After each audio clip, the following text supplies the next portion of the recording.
Hello friends, हमारे YouTube channel tax solution में आपका स्वागत है। आज हम इस सेशन में डिस्कशन करेंगे ई वे बिल जनरेट कैसे करते हैं। तो ई वे बिल के बारे में आज हम फुल कंसेप्ट बताएंगे कि ई वे बिल जनरेट कैसे करते हैं, ई वे बिल को रीप्रिंट कैसे करते हैं, ई वे बिल को कैंसिल कैसे करते हैं, ई वे बिल में व्हीकल अपडेट कैसे करते हैं, ई वे बिल का डेट एक्सटेंड कैसे करते हैं, टाइम एक्सटेंड कैसे करते हैं। तो आज हम इस वीडियो में फुल कंसेप्ट डिटेल्स करने वाले हैं, तो वीडियो में शुरू से अंत तक बने रहिएगा ताकि आपको कोई कंसेप्ट मिस ना हो। तो चलिए इस वीडियो को शुरू करते हैं। तो हम सिंपली यहाँ पे गूगल लॉगिन कर लेंगे, गूगल ओपन कर लेंगे। इसके बाद हम यहाँ पे लिखेंगे ई वे बिल सिस्टम। यहाँ पर ई वे बिल सिस्टम जैसे ही आप टाइप करेंगे तो आपके सामने कुछ इस तरह का ई वे बिल सिस्टम दिख जाएगा। तो ई वे बिल सिस्टम पे क्लिक करना है तो आपके सामने ई वे बिल की साइट खुल जाएगी। अब ई वे बिल की साइट ओपन होने पर देखेंगे आप यहाँ पे लॉगिन बटन है, लॉगिन बटन पे क्लिक करेंगे तो यहाँ पे कुछ यूजर नेम और पासवर्ड आपसे पूछेगा। तो यहाँ पे यूजर नेम और पासवर्ड जो भी आपका है वो आप एंटर कर देंगे। आपका यूजर नेम में जीएसटी नंबर है तो जीएसटी नंबर डाल देंगे, जो भी आपका यूजर नेम है। हमारे केस में यहाँ पे हमारा यूजर नेम में जीएसटी नंबर है तो हम यूजर नेम यहाँ पे एंटर कर देते हैं। तो हमने ये यूजर नेम एंटर कर दिया और पासवर्ड हमारा कुछ इस प्रकार है। आपका जो पासवर्ड होगा वहाँ आप यहाँ पे एंटर कर देंगे। इसके बाद आप यहाँ कैप्चा एंटर कर देंगे और सिंपली लॉगिन पे क्लिक कर देंगे तो आपका ई वे बिल का पोर्टल लॉगिन हो जाएगा। आपको यहाँ पे ई वे बिल पे जाना है। सबसे पहला ऑप्शन है ई वे बिल का, आपको ई वे बिल पे क्लिक करना है। जैसे ही आप ई वे बिल पे क्लिक करेंगे तो आपके सामने कुछ इस तरह से ओपन हो जाएगा जिसमें लिखा है, आपको सारी चीजें इसमें मिल जाएगी कि आपको व्हीकल अपडेट करना है तो व्हीकल अपडेट कर सकते हैं, आपको डेट एक्सटेंड करनी है, वैलिडिटी एक्सटेंड करनी है तो वैलिडिटी एक्सटेंड कर सकते हैं, ई वे बिल कैंसिल करना है तो आप कैंसिल पे क्लिक कर सकते हैं और ई वे बिल को कैंसिल कर सकते हैं।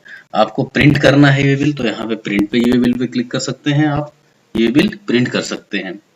तो हमें न्यू जनरेट करना है तो हम यहाँ पे जनरेट न्यू पे क्लिक कर देंगे। आप जनरेट न्यू पे क्लिक करेंगे तो कुछ इस प्रकार से आपके सामने इंटरफेस देखने को मिल जाएगा। तो अब यहाँ पे पूछता है, सबसे पहले पूछता है यहाँ पे डॉक्यूमेंट नंबर। तो डॉक्यूमेंट नंबर में आपका जो इनवाइस नंबर है वो आप यहाँ पे एंटर कर देंगे। हमारे केस में इनवाइस नंबर 125 है तो हमने 125 एंटर कर दिया। अब आप आगे देखेंगे कि यहाँ पर कहता है कि GST number, bill to GST number कि जिसको आपने बिल इश्यू किया है, जिसको ई वे बिल देना है उसका यहाँ पे जीएसटी नंबर एंटर करेंगे आप। अगर सामने वाली पार्टी जो है अनरजिस्टर्ड है, उसके पास जीएसटी नंबर नहीं है तो यहाँ पे आप URP लिख सकते हैं और उसका फर्म का नाम हो तो फर्म का नाम लिख सकते हैं या फिर उसका जो भी नाम है वहाँ पे एंटर कर सकते हैं और स्टेट यहाँ पे सिलेक्ट कर देंगे। इसके बाद उसका एड्रेस जो है वो एड्रेस यहाँ पे आप फिलअप कर देंगे। इसके बाद आगे कहता है आइटम डिटेल्स। अब आइटम डिटेल्स में आइटम क्या है, आपका बिल में जो आइटम है वो आइटम कौन सा आइटम है, तो यहाँ पे प्रोडक्ट का नेम डालना है। तो अब चलिए हम डाल देते हैं, हमारे प्रोडक्ट में है यहाँ पे आयरन, हमारे प्रोडक्ट नेम में है आयरन। यहाँ पे हमने जीएसटी नंबर एंटर नहीं किया है इसलिए आगे बढ़ने नहीं दे रहा है। तो हम यहाँ पे अपना जीएसटी नंबर पहले एंटर करेंगे। तो कुछ हमारा जीएसटी नंबर इस प्रकार है 23ANCPM 7894B1Z0। हमने जैसे ही एंटर किया जीएसटी नंबर तो देखिए फर्म का नाम, एड्रेस रिफ्लेक्ट होने लगा। अब हम यहाँ पर प्रोडक्ट नेम में जाएंगे कि जो भी आपका प्रोडक्ट है, बिल में आप जो प्रोडक्ट दिए हैं, जो आइटम है वो यहाँ पे डाल देंगे। तो हमारे केस में आयरन है तो हम यहाँ पे आयरन डाल देंगे।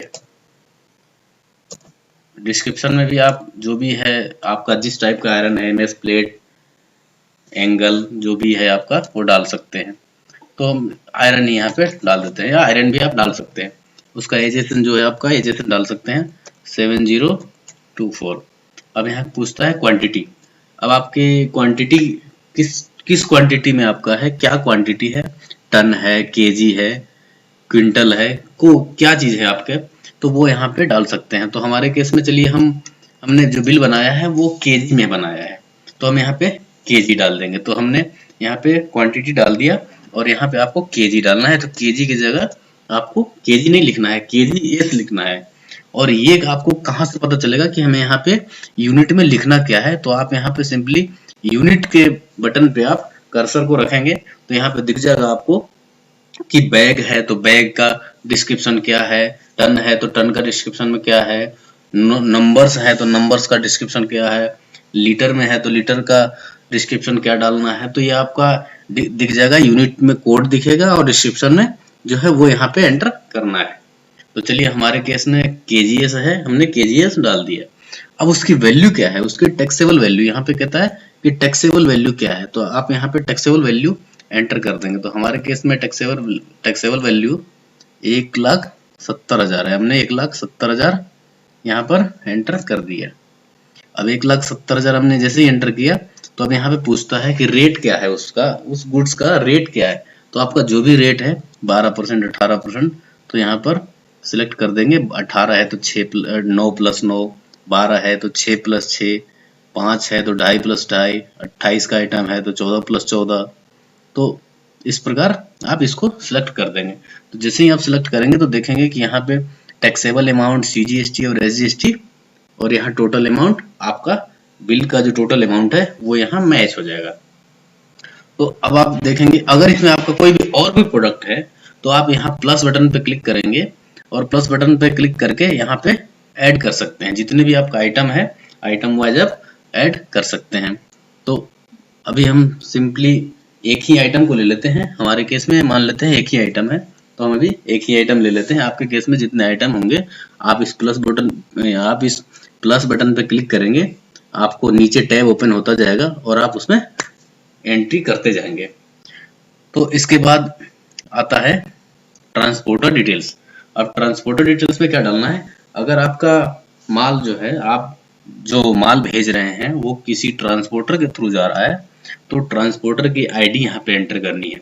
अगर ट्रांसपोर्टर की आईडी है तो ट्रांसपोर्टर की आईडी यहाँ पे एंटर करनी है। ट्रांसपोर्टर की आईडी क्यों एंटर करते हैं ये भी मैं आपको बता देता हूँ कि ट्रांसपोर्टर की आईडी इसलिए एंटर करते हैं कि अगर आपका माल ट्रांसपोर्टर से जा रहा है, ट्रांसपोर्टर के थ्रू भेज रहे हैं, तो ट्रांसपोर्टर क्या करेगा कि ट्रांसपोर्टर के पास तक तो आपने किसी दूसरे गाड़ी के थ्रू माल पहुंचा दिया, लेकिन ट्रांसपोर्टर के पास वो ट्रांसपोर्टर कौन से गाड़ी में वो माल को लोड करके ले जाता है वो उसे नहीं पता और ना हमें पता।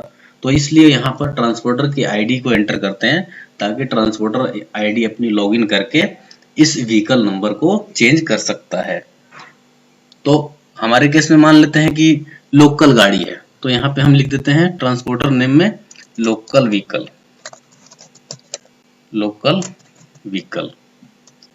और ट्रांसपोर्टर आईडी कुछ नहीं डालना है। इसके बाद देखिए, आप जैसे ही आप यहाँ पर जीएसटी नंबर डालेंगे, जहाँ का जीएसटी नंबर रहेगा वहाँ का जीएसटी नंबर के अकॉर्डिंग यहाँ पर डिस्टेंस शो कर देगा, किलोमीटर बता देगा कि आपका एड्रेस जो, जिस एड्रेस पे आपका गाड़ी जाना है, जिस एड्रेस पे आपको शिपमेंट होनी है, उसका डिटेल्स, उसका किलोमीटर कितना है, तो उसका ये किलोमीटर यहाँ पे शो कर देगा। इसके बाद पार्ट बी कहता है। अब देखिए, पार्ट बी आपको जनरेट करना मैंडेटरी है, पार्ट बी आपको जनरेट करना पड़ेगा।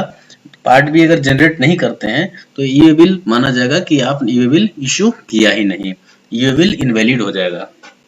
तो पार्ट बी में क्या डिटेल्स आता है, पार्ट बिल में व्हीकल नंबर आता है और डॉक्यूमेंट नंबर आता है ट्रांसपोर्टर का, कि अगर आप ट्रांसपोर्टर के थ्रू भेज रहे हैं तो ट्रांसपोर्टर ने बिल टू इश्यू किया ही होगा, तो बिल्टी का नंबर यहाँ पे डालना है।